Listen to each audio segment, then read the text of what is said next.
دوستو بہت پرانے زمانے کی بات ہے۔ کسی سلطنت پر ایک بادشاہ حکومت کرتا تھا۔ وہ بڑا سمجھدار، رحم دل اور اپنی رعایا کا خیال رکھنے والا تھا۔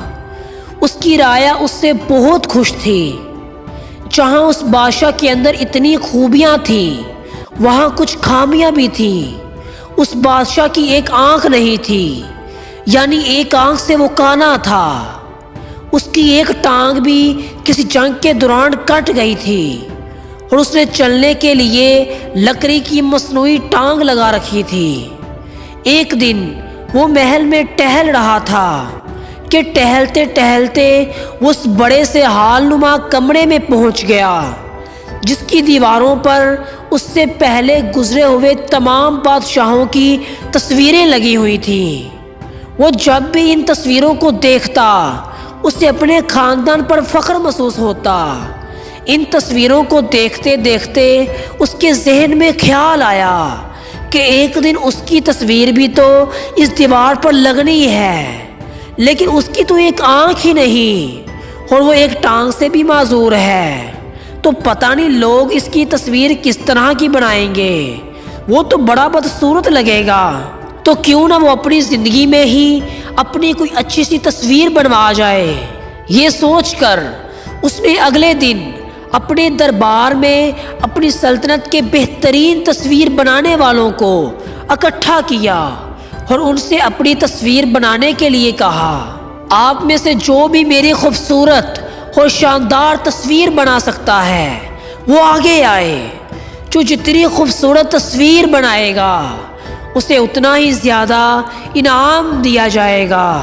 اب مصور راجا کی بات سن کر سوچنے لگے کہ راجا تو کانا اور لنگڑا ہے، اس کی خوبصورت تصویر کیسے بنے گی؟ اور تصویر اگر خوبصورت نہ بنی تو ہو سکتا ہے راجا غصے میں آ کر انہیں کوئی سزا دے دے۔ یہ سوچ کر کوئی بھی آگے آنے کو تیار نہ ہوا۔ سارے مصور ہی کوئی نہ کوئی بہانہ بنا کر وہاں سے چلے گئے۔ صرف ایک بوڑھا مصور ہی وہاں کھڑا رہ گیا۔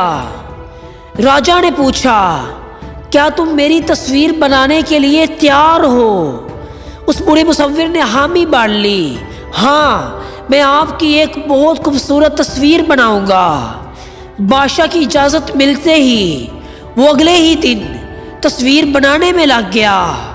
کافی دنوں کی محنت کے بعد آخر وہ تصویر بن کر تیار ہو گئی۔ جس دن تصویر کو بادشاہ کے حضور پیش کیا جانا تھا، اس دن بادشاہ کے دربار میں باقی لوگوں کے ساتھ ساتھ ان سارے مصوروں کو بھی بلایا گیا تھا جنہوں نے تصویر بنانے سے معذرت کی تھی۔ سب لوگ بے چینی سے تصویر کے دکھائے جانے کا انتظار کر رہے تھے۔ جب اس بوڑھے مصور نے تصویر سے پردہ ہٹایا تو بادشاہ سمیت سب کے منہ کھلے کے کھلے رہ گئے۔ تصویر بہت ہی خوبصورت بنی تھی۔ اس تصویر میں بادشاہ گھوڑے پر اس طرح بیٹھا ہوا تھا کہ اس کی ایک ہی ٹانگ نظر آ رہی تھی۔ اس کی کٹی ہوئی ٹانگ نظر ہی نہیں آ رہی تھی کیونکہ وہ گھوڑے کی دوسری سائیڈ پر تھی۔ بادشاہ کے ہاتھ میں تیر کمان تھا اور وہ ایک آنکھ بند کر کے نشانہ لگا رہا تھا جس سے اس کے کانے ہونے کی کمزوری بھی چھپ گئی تھی۔ وہ تصویر دیکھ کر بادشاہ بہت خوش ہوا۔ اس مصور نے اپنی عقل مندی اور مہارت کی وجہ سے بادشاہ کی خامیوں کو چھپا کر ایک بہت بڑی خوبصورت سی تصویر بنائی تھی۔ پھر بادشاہ نے اسے نہ صرف بہت سا خزانہ دیا، سونا دیا، بلکہ اسے اپنے محل میں ایک اعلیٰ منصب پر فائز بھی کر دیا۔ دوستو اس کہانی سے ہمیں دو بہت اہم سبق ملتے ہیں۔ پہلا سبق یہ کہ زندگی میں ہمیشہ مثبت سوچنا چاہیے۔ زندگی میں اگر آگے بڑھنا ہے تو اپنی سوچ کو ہمیشہ مثبت رکھو۔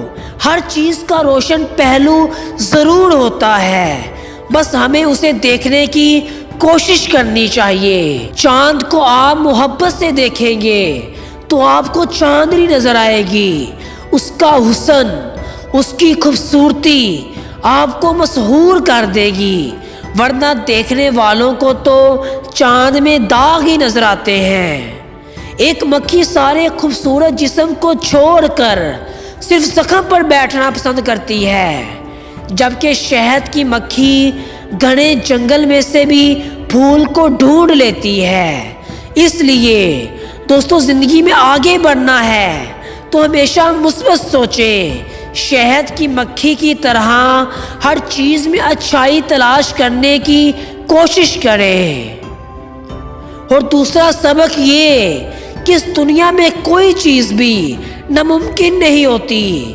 اس دنیا میں کوئی ایسا کام نہیں جو کیا نہ جا سکے۔ کام مشکل ضرور ہوتے ہیں، لیکن اگر آپ ہار نہ مانیں اور کوشش کرتے رہیں تو ہر مشکل کا حل آپ کو مل جائے گا۔ اور زندگی میں ہر روز کچھ نیا سیکھیں، نیا سوچیں، نیا کریں، لرن کریں۔